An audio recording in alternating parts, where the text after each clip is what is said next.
Assalamu alaikum, and thank you for coming. You all look like far away, but you exist, no? You are here. So good to feel resonance. I'm here not because I adore chocolate. I'm here because in one moment of time, I promised my daughter, when she was still in my belly in the second intifada, that I will devote my life to create a better life for her. That's why I'm here. I'm here because I care and because I love planet Earth. And I love life. Among it also coffee and chocolate. Yeah, and I was born in Palestine. I was born in Palestine in the part that it's also called Israel. And unfortunately in my life became that such a wall became a reality. And that for the majority of you now, when you hear the news, you see like this should be normality, and this is the wall that it's separating our land in two, not in two parts, in many, many parts, where me and my friend Mark here, who is from another kibbutz, are supposed to be enemies. And I am here because I refuse to be an enemy. Do I need to? Okay. This is one of my teachers. She's a Palestinian woman from Bil'ain. She lost her son in one of the non-violent demonstrations and Fridays that we have since the wall was erected in our land. Every Friday there's a demonstration, non-violent demonstration, to say we want to cultivate our land and to create food and to harvest our water, and we don't want this oppression. This woman lost her son who was in a demonstration, and she, as a part of her non-violent resistance, collected all the shells of the gas tear bombs, and she is growing flowers in it.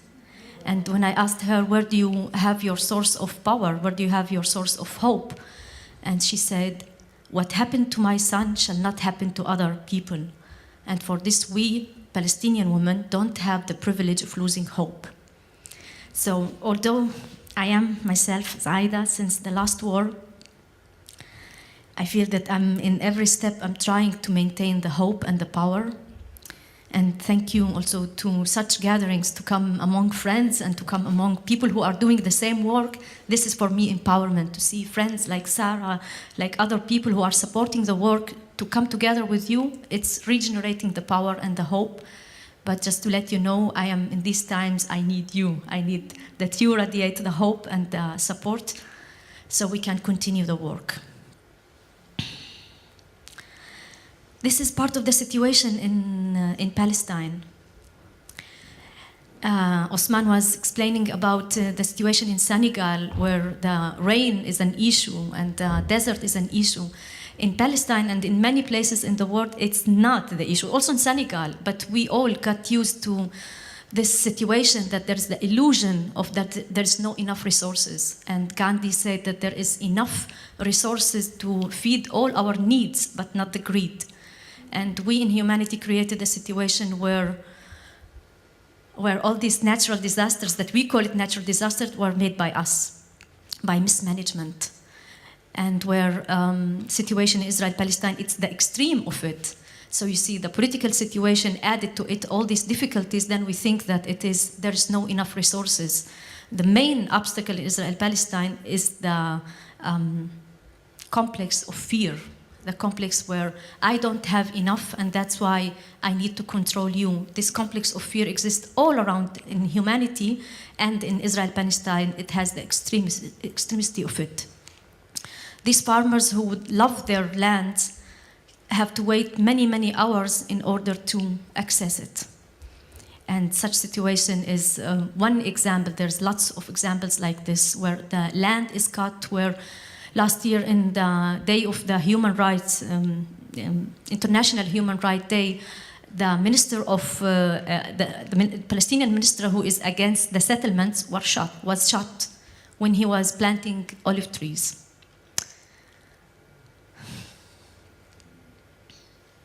And nevertheless, as we maintain hope, because it's our duty, and we do it for somebody said it yesterday, we are the ancestors for the next generations. So now you are looking to an ancestor, and I look to an ancestors here. And out of this responsibility to the next generations, we do what we do. And so in the year 2012, after 10 years of being visionary and a person who holds the vision of creating a space where Israelis, Palestinians, and internationals live in one village and create a model of sustainability, I gave up. I said, okay, we need first to focus on our community. And so I started with a team of Palestinian experts and team of Palestinians to mainly make the support and make the education in Palestine for Palestinians within Palestinians and with the support of internationals.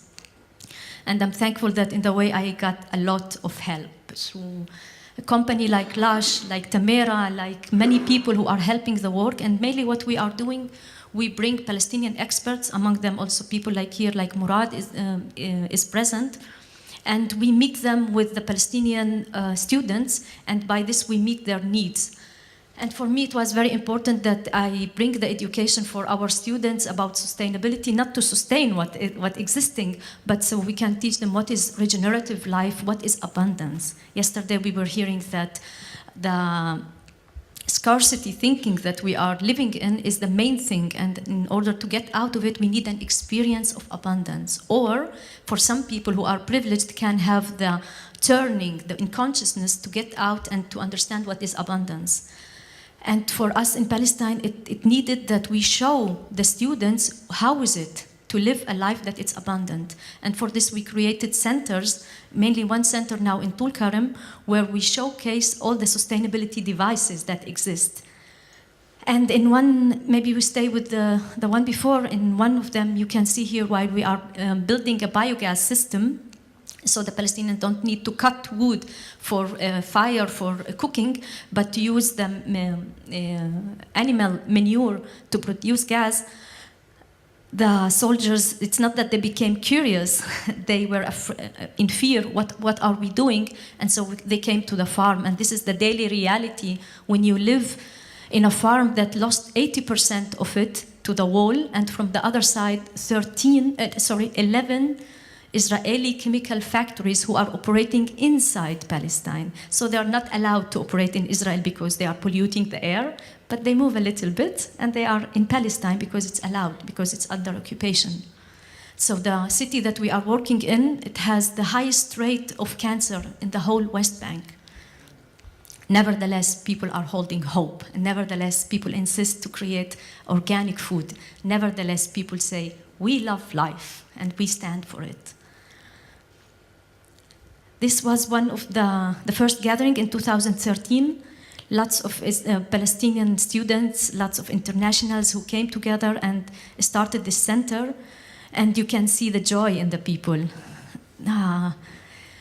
They didn't know how is it to create a solar dryer, how is it to create a biogas, how is it to speak about compost toilet, how is it to create a seed bank, and knowing that there's so much expertise and knowledge in Palestine, but because of the political situation, it's cut. It's cut into cantons. There is 460 checkpoints that does not allow Palestinian from the north to connect with the Palestinian from the south. So we came and we created these spaces so they can communicate among themselves. This is the second training in 2014, and this training was immediately after the war. Our main intention was to go there and not only give education, because as I said, the education exists, but to maintain hope, to tell the Palestinian students that we are here and we continue the work. As you can see, the majority is men, because it's easier also in these times when so much stress, that we women go back. And I can speak lots about this situation, but for another time. And these are the projects that we created, seed bank, and by this explaining about the whole life of the seeds and how do we get back our power into it. Raised beds, solar dryers, so just to say it, the Palestinian society has became by force the main market for Israel, and that's what is maintaining the occupation actually. So the Palestinians cannot import our goods, and from the other hand, the Israeli goods are inflating the market. So a Palestinian farmer who has organic food and has an overflow with it, what to do with it? And then we speak about food sovereignty, and we have a device of drying this food, preserving it for the next season.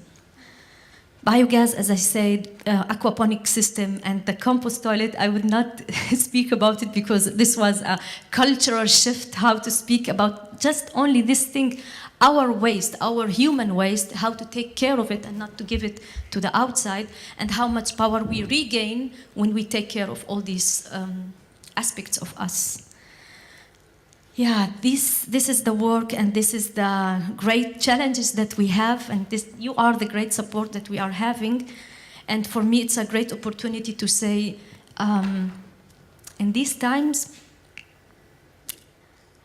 we all have the responsibility for planet Earth, and we all have the responsibility for the Holy Land, because it's not mine. Palestine, it's not mine. Israel, it's not mine. Middle East is not mine. It belongs to all of us, and we are all responsible in front of the next generations. Thank you. Thank you.